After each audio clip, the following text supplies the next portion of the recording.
to this week's episode of Religious Folly. I am Sarah Napier, and with me here is our resident expert, or also known as my dad, Mike Napier. Say hello, Dad. Hello, Dad. Hello, Dad.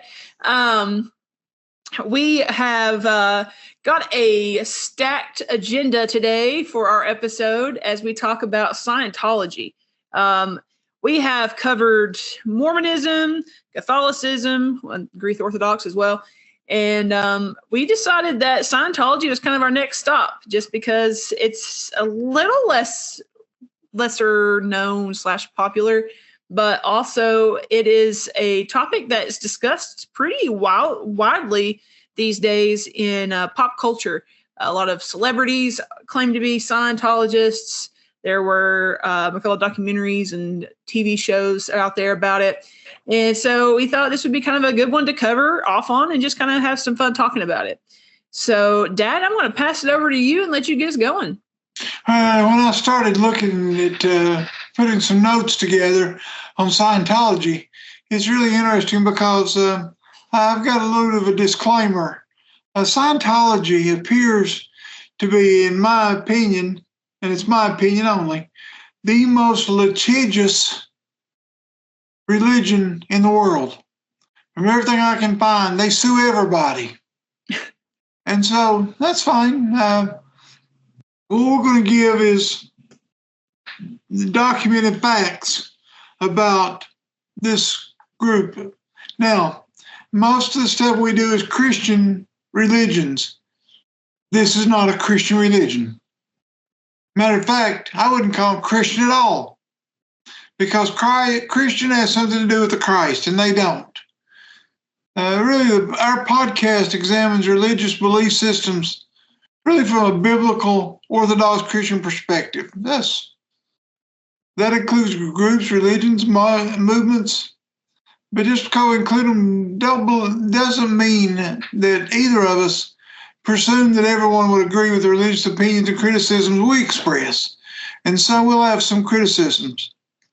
And because we believe the Bible teaches personal moral responsibility for every individual regarding the gospel claims of Jesus Christ, we also believe that anyone may reject those claims and make a commitment to alternative beliefs, such as Scientology. L. Ron Hubbard, I think it's his 7th maxim, said basically the same thing. He believed everyone had the right to hold their own religious beliefs. We do accept that anyone has the right to seek to have a differing religious opinion. And such is the thing with the Church of Scientology. And those associated with this podcast will express these differences openly. And that's kind of the spirit that we present this podcast. Yeah. Sarah, I'd like to kind of begin with just some general thoughts about what is Scientology. Just kind of a little history. Scientology was developed by a man by the name of L. Ron Hubbard, or his first name was actually Lafayette Ronald, but L. Ron Hubbard. And Scientology claims to be a religion that offers a precise path leading to complete and certain understanding of one's true spiritual nature and one's relationship to their self, their family, mankind, all life forms, and material universe. They're kind of universalist in that. They also claim that they help people understand their true nature with what they call the Supreme Being. Don't believe that's the God of the Bible. Scientology claims to address the spirit, and this is coming directly from their writings. They claim to address the spirit, not the body or mind. They were at one time said they were addressing the mind, but they wound up in trouble with the federal government. Now they'll tell you, well, we're not dealing with the mind, we deal with the spirit. So why did they get in trouble with the government? Well, they were claiming that they were psychologists. L. Ron Hubbard claimed a background in psychology, and he was helping people with all kinds of psychological issues. But he got busted by the federal government for practicing medicine without a license. And it was proven a lot of stuff he was throw it out was nuts. And so now they put a disclaimer out there. Scientology really says, they basically have certain fundamental truths. And what they say is Scientology says, number one, Scientology teaches man is an immortal spiritual being. I could go along with that man is immortal, but not like they don't teach it like I teach it. They teach man's experience extends well beyond a single lifetime. So thus they believe in reincarnation. They believe that his capabilities are unlimited, and thus the celebrities that join, they teach the celebrities, they tell celebrities such as Tom Cruise and Kirstie Alley. John Travolta was one too. John Travolta. Yeah. They teach them that they can help them with their career, that they can help them achieve a higher purpose in life. They teach their capabilities are unlimited, even if they're not presently realized. Scientology, the basic premise of Scientology, it teaches that man is good and his spiritual salvation depends on himself, not a God, but himself. His attainment, his fellows, his attainment of brotherhood with the universe. They believe you can become one with the universe.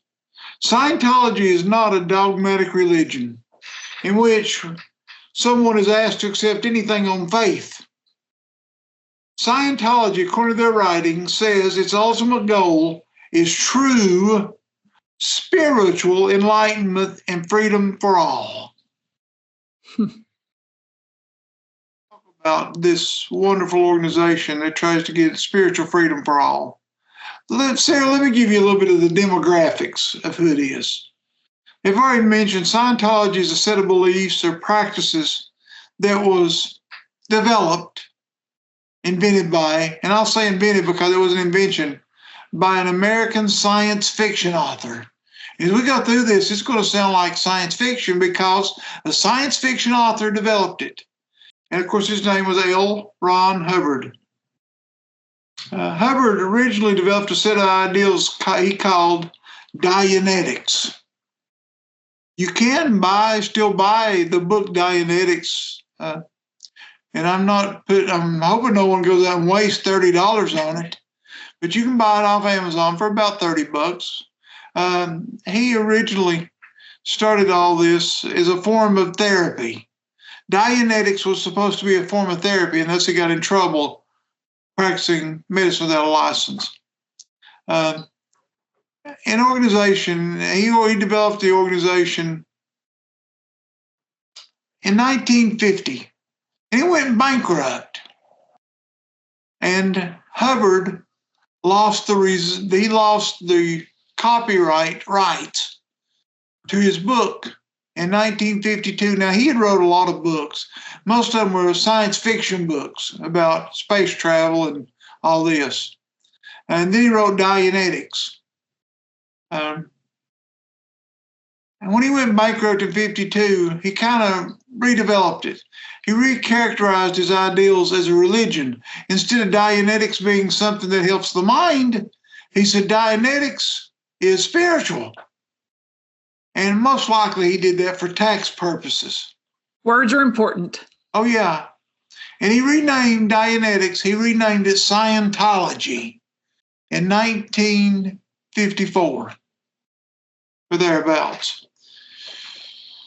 In 54, he regained the rights to Dianetics, renamed it the Church of Scientology, and began. It still remains, Scientology is the largest organization. They have several organizations associated, but Scientology is the largest. And some estimates put the number of Scientologists worldwide at about 40,000. Wow.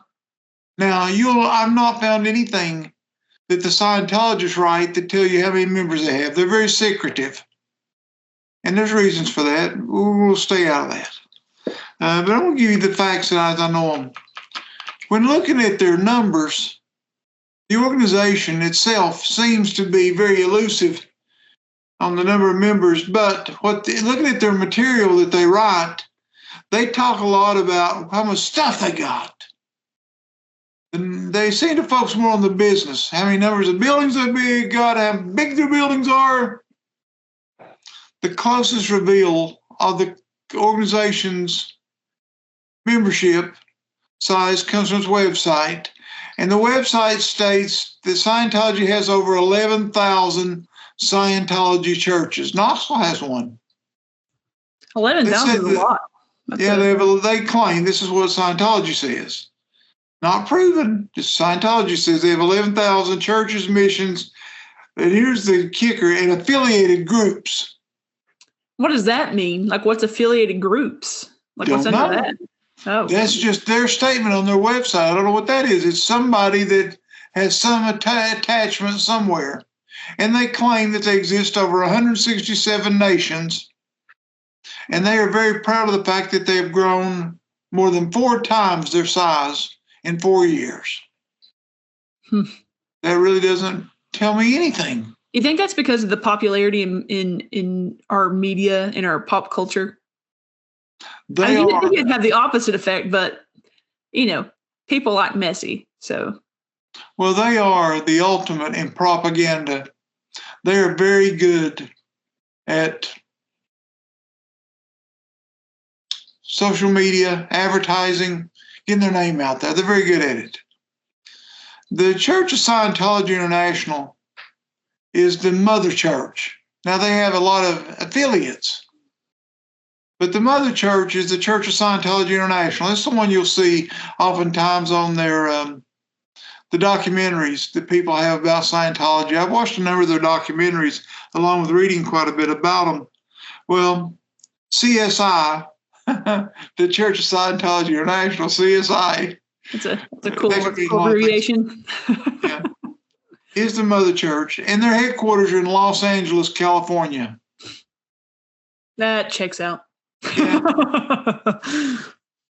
The Church of Scientology International, or CSI, they give all the direction. They provide overall planning, direction, and general support to the network of churches, missions, and groups of Scientology religion. And that's kind of gives you some basic demographics. With that, I'd like to talk a little bit about their history and their background. It's really interesting. This is an interesting group to me. Yeah. Scientology claims to follow a long tradition of religious practice. I want you to listen carefully. And they claim their roots lie in the deepest beliefs and aspirations of all great religions. I told you, friend, they're not Christian. Right. If you were to see a Scientologist priest, you're going to see someone dressed in usually a long black robe. I guess that's the tip of the hat to the Catholic. And they will wear a large, oversized cross. And the large cross, right in the center of the cross, will have a starburst sitting aside from the Christian cross. That's not the candy. That's starburst. Yeah, no, it's a points coming out of light, coming out of the different points of their cross. They claim that all their beliefs of Scientology come from all great religions. That's almost universalist. And thus they say it encompasses all religion heritage, as old and as varied as man itself. I want you to remember that, because we're going to come back and look at that in a minute.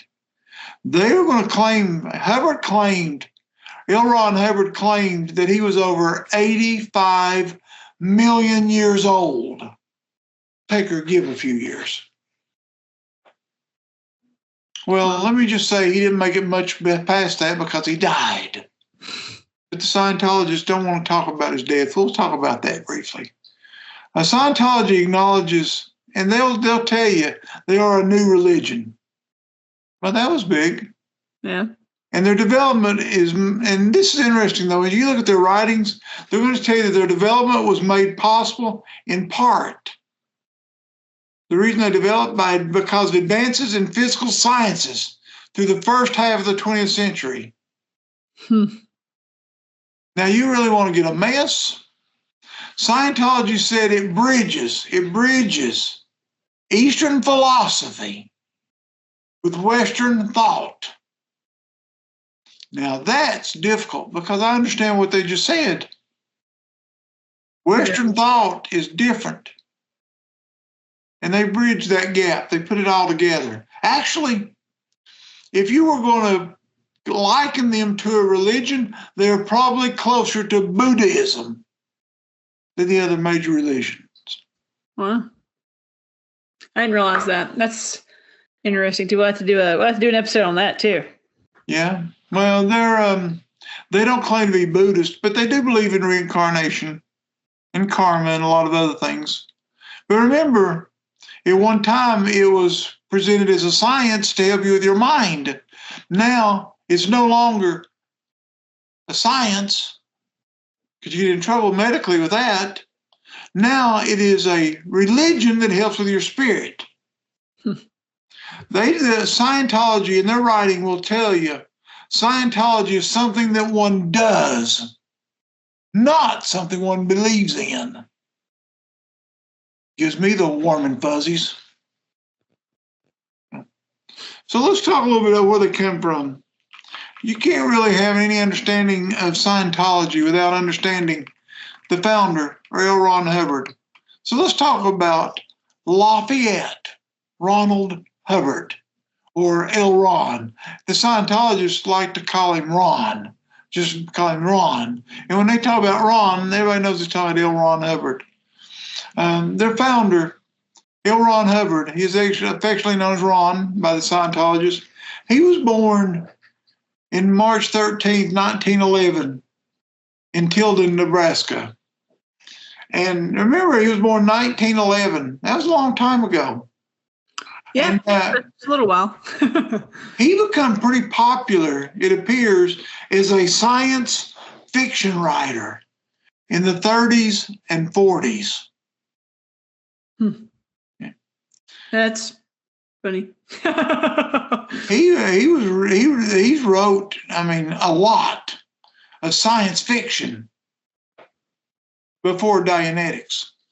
Now, what he really caused a stir, though, he was at a science fiction convention in 1949, and he did a public speech, and he declared this. This has been said in some form or the other. But he said this in 1949. Hubbard said, "Writing for a penny a word is ridiculous. If a man really wanted to make $1 million, the best way would be to start his own religion." Well, I guess he wasn't wrong, huh? He said that in 1949. And guess what he did in 1950? Started Scientology. He released Dianetics, a modern science for mental health. He released his mental health and then he changed his religion, yeah. Yeah, that's going to get him in trouble, so he's going to rapidly have to change that in the early 50s to a religion. In his early writings, Dianetics, he expresses, and in a lot of his speeches, a deep cynicism of Christianity. He really illustrated his faithless upbringing. He had very little faith in his upbringing. His personal qualifications as a religious leader were anything but robust. Right. Just kind of as a person, he was a scumdog, we might call him. His first two marriages ended in divorce, with both of his first two wives claiming he abused them physically, and he was involved in all kinds of perversion, they said. Then Hubbard met a certain lady. Her name was Sarah Northrop. And Sarah Northrop introduced Hubbard to Satanism. Wow. That escalated quickly. Yeah, he became a follower, and it appears a correspondent with Aleister Crowley. And for those that follow religion, you'll recognize that as a guy that often was looked at as kind of the high priest of Satanism. Wow. Crowley even, some of his letters mentioned Hubbard several times. So Sarah Northrop introduces him to Crowley, or to one of Crowley's followers, and he rapidly became involved in Satanism. Now, Scientology has been questioned about his connections with Crowley. And with Scientology defends it. Again, I won't take it from their writing. I won't tell you what they say, in all fairness. What they say is Scientology defends its connection to black magic and the connection to the disciples of Crowley. Scientology says, well, Hubbard was going undercover and infiltrated for naval intelligence. Naval intelligence commissioned him and sent him undercover to figure out what was going on in the Church of Satanism. I'm sure that's exactly what the Navy was worried about. Well, history in the 50s. Yeah, and Navy, I'm sure they were trying to figure all about what Crowley was doing. Yeah. Well, no record has ever been produced that proved that naval intelligence ever hired Hubbard for anything, especially such an operation. But that's not surprising because Hubbard was known to exaggerate and really overblow his experiences and his knowledge. All right, we're using the word exaggerate. We're not saying he's lying. No. Just exaggerating. A little white lie, maybe. No, not Ron. Yeah. Well, Hubbard, let's go on. Let's talk about Hubbard for a minute. Hubbard claimed that his resources for Dianetics, and by the way, if you want to go blow $30 on his trash called Dianetics, and by the way, that is not, how would you say? That's the truth, it's trash. Yeah. If you want to blow it, well, let me tell you where Hubbard said the background for Dianetics come from. Hubbard said it came from, now here's his words. Hubbard says the background, the resource for Dianetics came from a medicine man of the Goldie people of Manchuria and the shamans of North Borneo and Sioux medicine men and the cults of Los Angeles and modern psychology. And he took all these, like the shamans of North Borneo and the medicine men of the Goldie people from Manchuria and psychology, and he put it all together and developed Dianetics. That's a story. Well, it gets better. He went on to state that he had questioned a magician whose ancestors served in the court of Kublai Khan. And he had also questioned a Hindu who had the ability to hypnotize cats. I need somebody to come do that to my cats. These were all this one looks kind of hypnotized back here, but real life. Let's do that. That's Ron. That's what Ron said. Now, Ron succumbed to a stroke March 24th, 1986. And he was funeralized. Well, when the Scientologists gave him his going away party, they did a eulogy. And the Scientologists refused to accept or acknowledge that he died.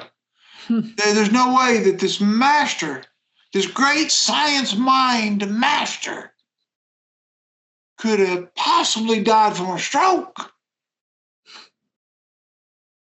So thus they did not use the word dead or dying. They never used that in his eulogy. Instead, what they did is the Church of Scientology announced that L. Ron Hubbard, and these are their words, decisively discarded the body to move into the next level of research outside of his body. We're still waiting on the next book because he's researching the next book. Wow. That was L. Ron. There's so much. We could spend weeks, we're going to very quickly move on. So let's talk about Dianetics. That's was what kind of got it going. Let's talk about Dianetics and what these dear folks are caught up in. You look at people like John Travolta and Michael Pena, Tom Cruise, and you think these are intelligent folks. Yeah, maybe at some point. But let me tell you what they believe, if they truly believe this. Dianetics basically says the mind consists of two parts. The mind has an analytical part and a reactive mind. The reactive mind is the mind that operates when a person is physically unconscious. And it acts as a record. The reactive mind, not the analytical, but the reactive, acts as a record of shock, trauma, pain, or all harmful memories. Now, the terminology used in Dianetics, by the way, if you buy the track or buy the document, pay attention to the glossary. You're going to need it. Because in Ron's writings, especially Dianetics, he had to include glossaries to define the words because he made them up. When you make up words, you got to tell me what they mean. They're not going to know what a thetan is. What is they're not going to know thetan? what an engram is. What are those? Are you going to tell us? It'd be pretty confusing. L. Ron routinely developed new words to describe his new religion. The Scientology Church, their publications contain glossaries for a lot of new terms. They publish a technical dictionary with 3,000 new terms and definitions, the Church of Scientology, so you can understand what you're reading about. Wow. What's interesting, though, when you look at history, there was a German social psychology that used the word Scientology in a document he published in 1934. So I wonder where Ron might have got the word Scientology. Yeah.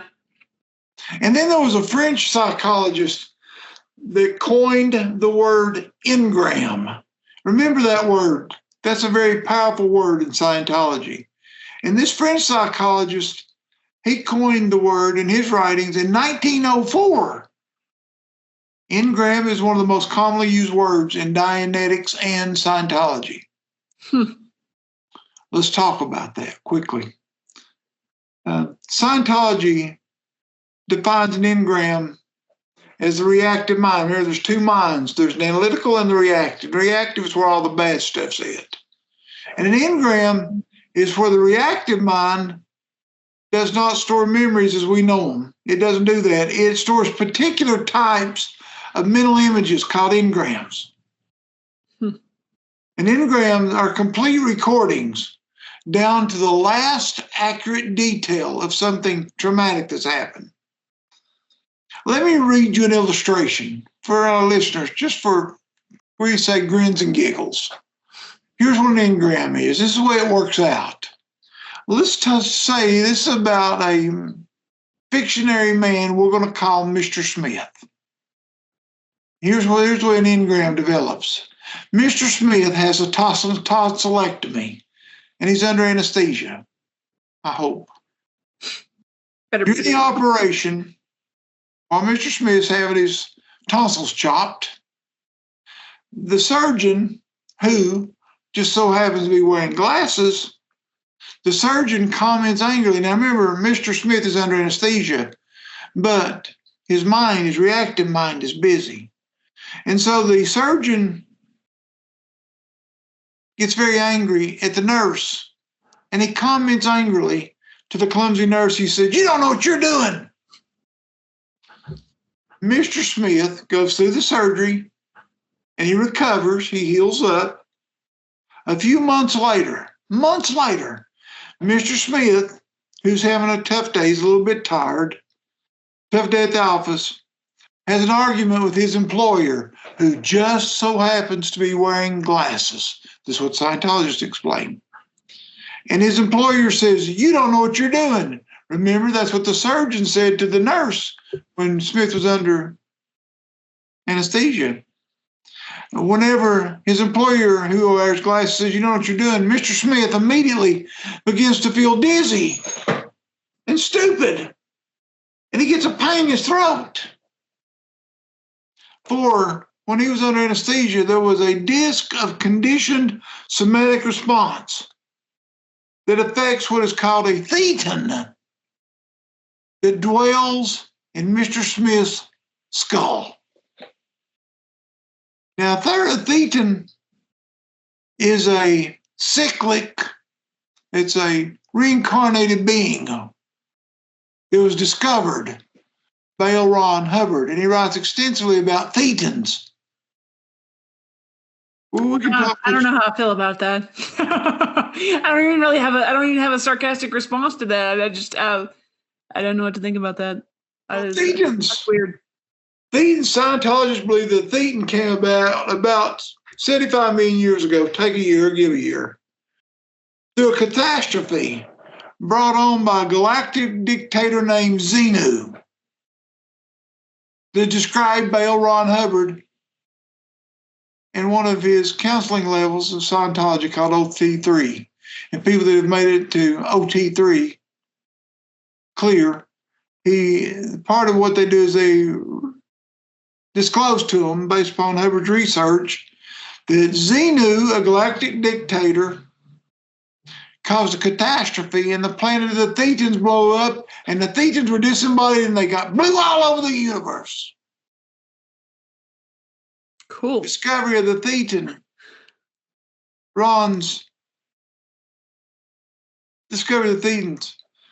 By the way, you don't normally get the teaching of the Thetan till you become a high-level Scientologist. High-level Scientologists are told that the body Thetan, the one that's inside you, are responsible for physical, mental ailments. And they are told to telepathically exercise their Thetans by using the Scientology auditing process. Exercise like an exorcist? Yeah. Exercise like taking them for a walk. Get out. Bring it under control. Oh, wow.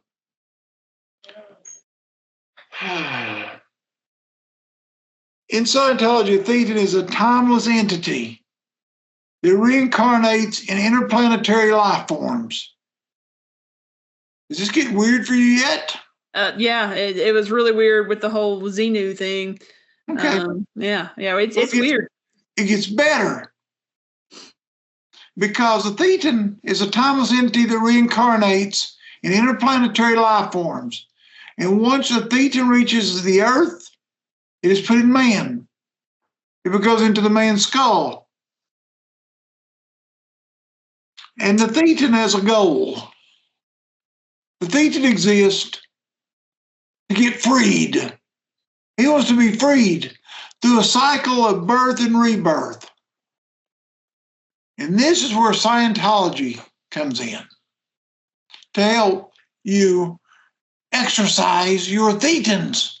Sounds like schizophrenia. Sounds an awful lot like science fiction. And demons. Go back to engrams.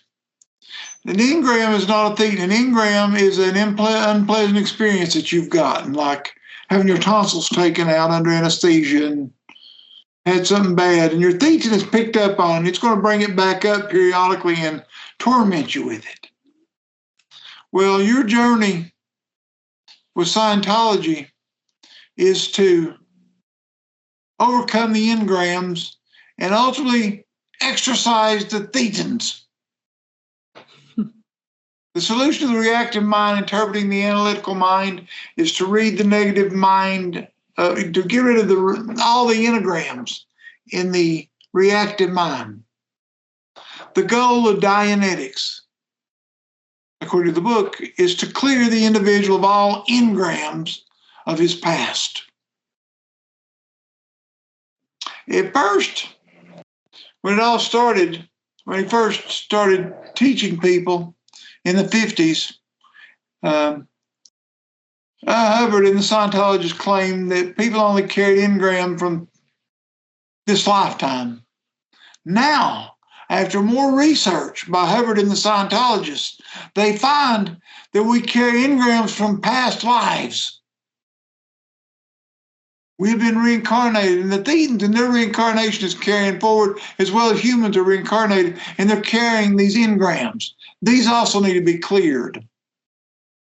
A clear person is someone that's on an evolutionary journey to the next stage of man, a godlike being called Homo novus.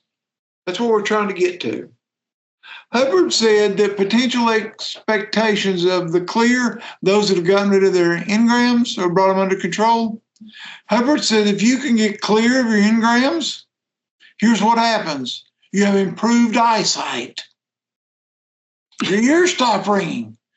Your IQ is improved.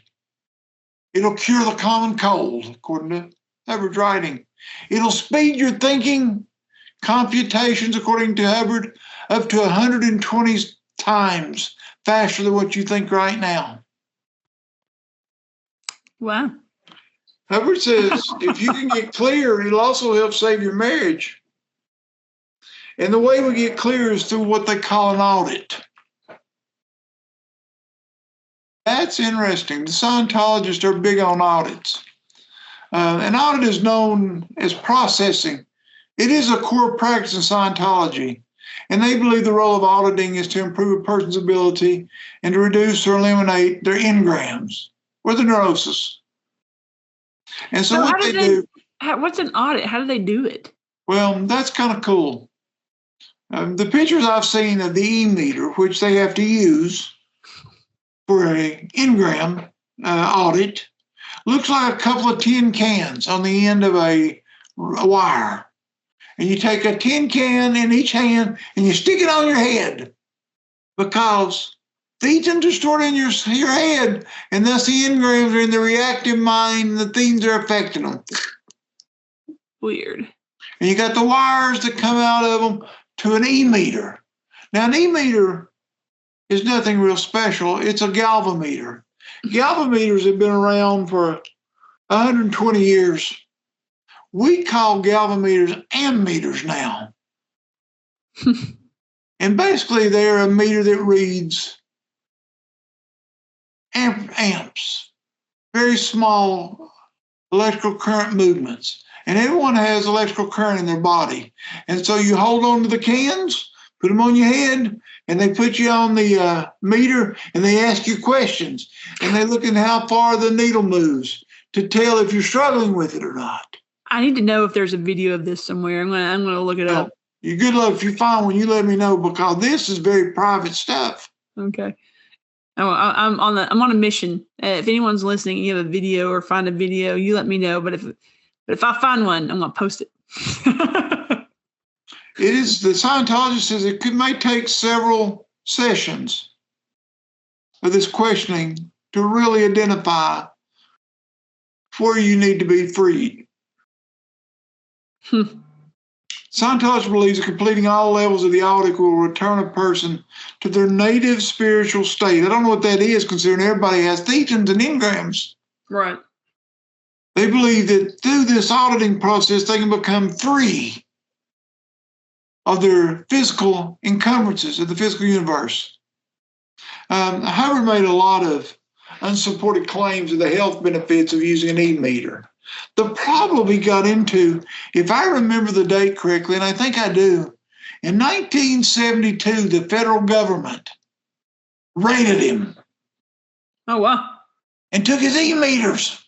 Oh, no. Because they said he was making false claims of medical benefits. Yeah, and that's fair. I mean, because that could be harmful. I mean, he's got 40,000 members now, at least, give or take. I mean, imagine including John Travolta. Yeah, imagine the harm that could cause if that became, quote, mainstream. I mean, that's crazy. What I really want to see is I want to see Kirstie Alley with those stuck in her head. That would be worth. If I could find a video of that would be on there for sure. Well, there is a special branch of the church that deals only with celebrities, and they are given some special treatment. We'll talk about that. Need to move quickly. Then thus the problems that these Scientologists have had with the federal government included their claims of medical benefits. They don't make that claim anymore. Now they say it's spiritual because they're a church. Now you see why you want to claim to be a religion? Not only do you get the tax benefit, but now you can say you help people. Yeah. And thus there's a lot of things published about how they've helped drug addicts and drunkards and others. And there's a big story behind that. We're not even going to go there today. But anyway, that's kind of the rundown of what they do, what they're doing now. I gave you the wrong date. Here's in my notes. 1971. And since 1971, they were rated in 71. Since 71, Scientology now publishes a disclaimer in its books and publications declaring the e-meter by itself does nothing, and that is used specifically for spiritual purpose, not mental or physical. They've been putting that disclaimer in since 71. I don't know. Again, these things are not common knowledge. Much digging. And this comes from digging on the web. I'm always cautious of the web, but it is reported that an audit session, listen to this very carefully, will cost between $200 and $800. Wow. And it lasts about 2.5 hours. In addition to the costly audit, the adherents to the cult are encouraged to buy Hubbard's books and audio tapes. Well, of course. That's how they make the money. And every time they make a addition to them, they tell them they need to buy the latest book because they've had to change. And everything that Hubbard wrote was considered to be, if we will, scripture. It's been said that the path to becoming clear culminates oftentimes for the adherent into the millions of dollars, $1 million plus. Yeah. See, how do people afford that? It's called slave labor. Yeah. So if you need to audit and you can't afford it, tell you what we can do. We can sign you up and use you at the church. We have a whole Navy that we use to minister to the wealthy. And maybe you could serve on one of the ships, the yachts. Or perhaps you could serve in the headquarters running messages. Or maybe we can even use you as an auditor. And I've read that an auditor makes on the average anywhere from $10 to $17 an hour. That's not a lot. Well, let's average it. Let's make an average of $14 an hour. So you start working off your $1 million debt at $14 an hour. Never going to pay that off. Well, no, because you're a slave now. Yeah. Yeah. Scientology is a religion for the famous. I'll give you some of the names. Some of them were famous adherents. There are a number, includes, as we talked before, Kirstie Alley, Juliette Lewis, John Travolta. Of course, if John Travolta, we got to have Kelly Preston. Yeah. Lisa Marie Presley, Michael Pena, Katie Holmes, and the ultimate little guy, the ultimate little man syndrome, Tom Cruise. Tom Cruise. I did not realize Lisa Marie was. Oh yeah, she's become quite a spokesman for him. Well, she was. She's dead now. Well, yeah, in the past, yeah, she got heavily involved in Scientology. I didn't realize that. There are reports that Cruise has given at least $25 million to Scientology over the years. Wow. It seems he's been one of their major financial supporters. He's been involved in this religion for over 40 years.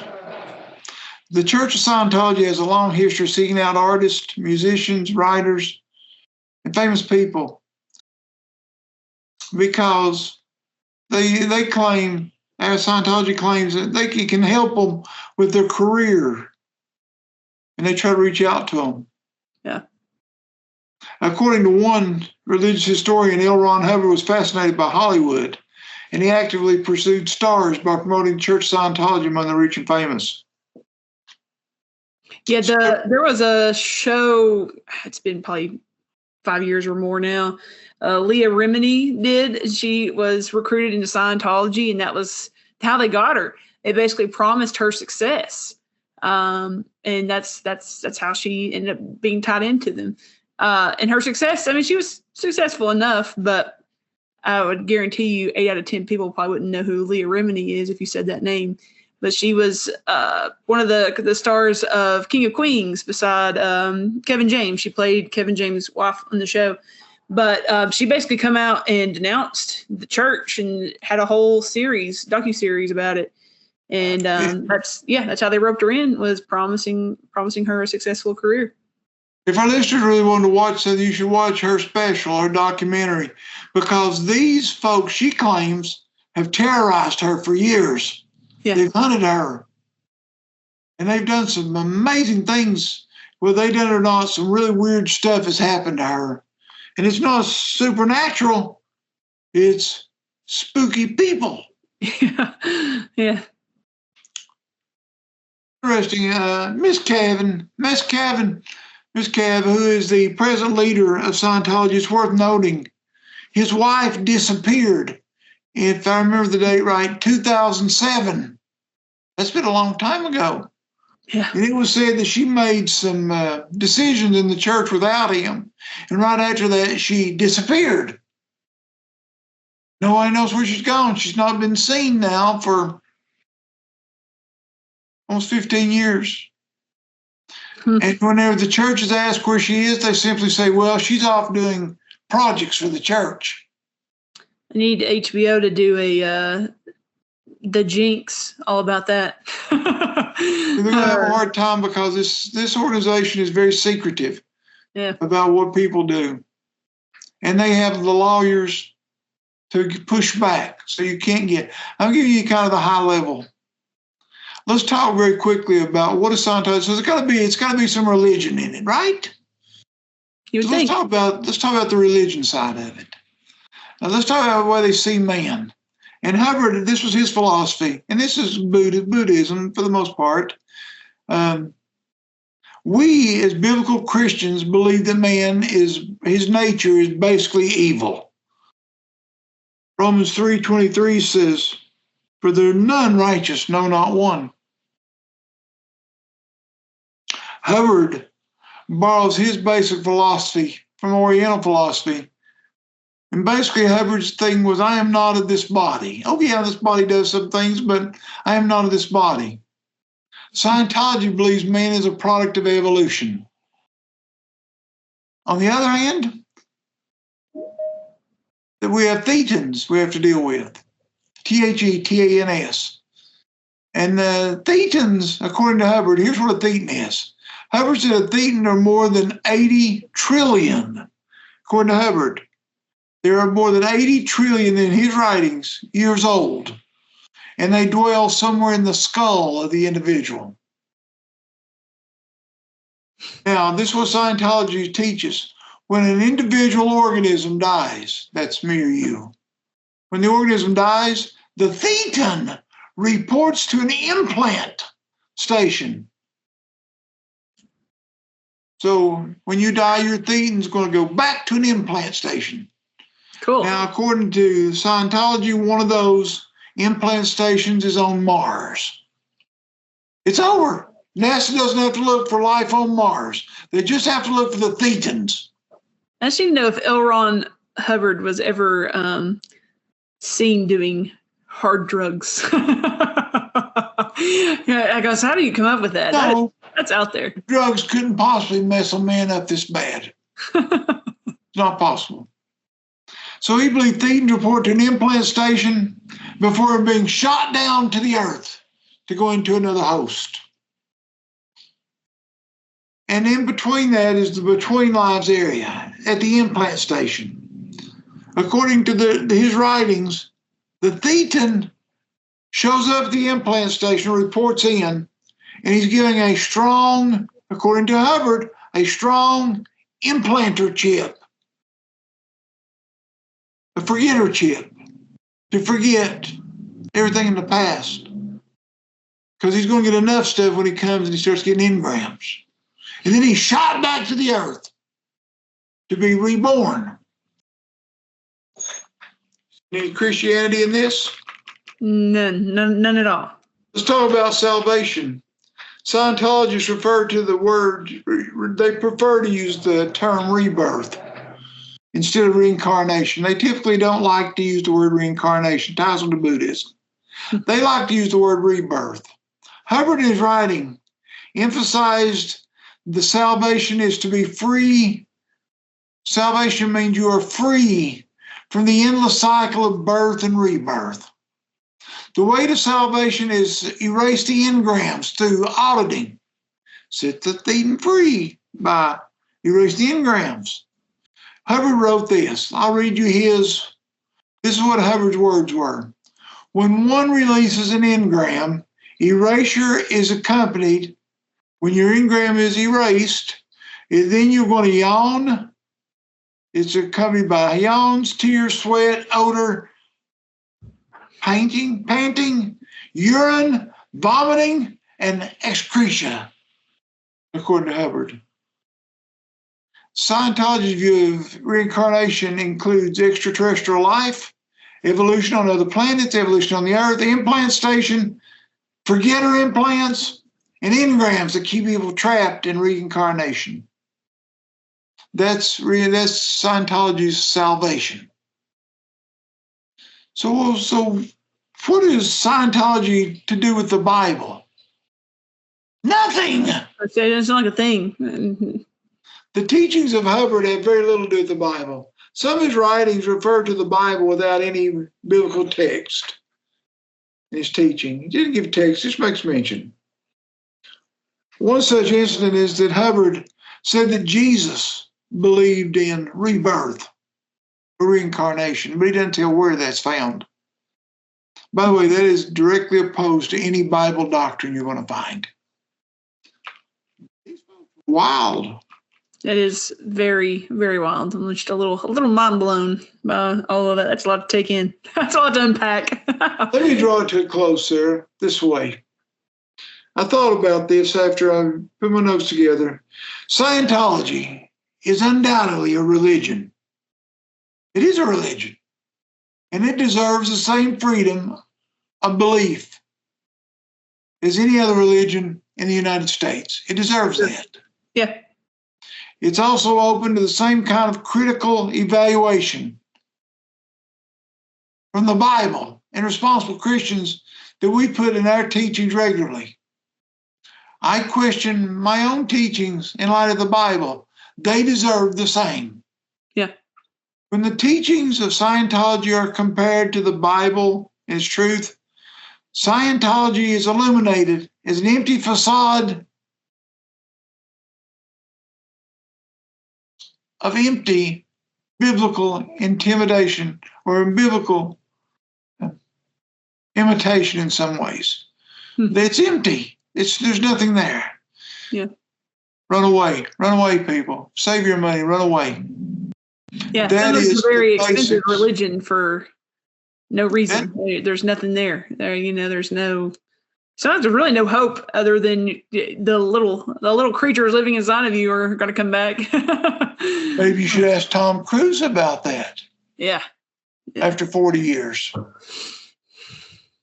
Anyway, so these people believe that they're going to get something out of it, and it's really interesting. If you want to do some fun stuff, do an internet search on Scientology celebrity program. They have a whole branch of the church that just caters to celebrities, treats them like kings and queens, and serves them to try to rate them in. No, that's where the money is, I guess, in their mind. Yeah. 25 million over 40 years. It's reported that Cruise is given to the church. That's wild. So anyway, but that's my spiel on this issue of Scientology. If anyone had any questions, if they'd shoot them to us, be glad to answer or address any of their questions. By the way, none of this is hidden. You can find this on the internet. You can find it in the writings of L. Ron Hubbard. And there's a lot. He wrote a lot. Dianetics. There's a lot written on Scientology. Kingdom of the Cults by Walter Martin. There's a lot of information and well documented on where he gets his thoughts. So there's plenty of documentation out there. And even the Scientology, their own writings are scary. Well, so that's my spiel today.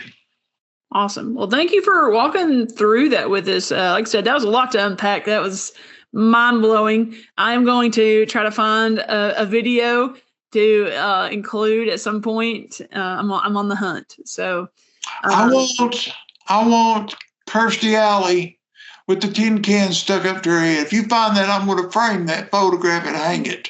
I'll let you know what I find. But we'll be on the hunt for that so we can share what that looks like. Tell you what, I'd be happy with John Travolta with those cans stuck to his head. No, or probably more likely to find a video. Cruise does it this way because he does everything different. Yeah. I don't know. So if you find something, let me know. I will. We do not have our topic picked out yet for next week, but as soon as we do, we will post that onto our social media pages so you have something to look forward to. And in the meantime, if you have any questions, let us know, reach out, and we would love to hear from you. So until next week, thank you very much, and God bless. Bye. Thank you for listening to this week's episode of Religious Folly. We hope you enjoyed our deep dive into Scientology, and if you have any questions or feedback, please reach out to us at religiousfolly@gmail.com. You can also follow us on Facebook, TikTok, and YouTube for more. Until next week, God bless.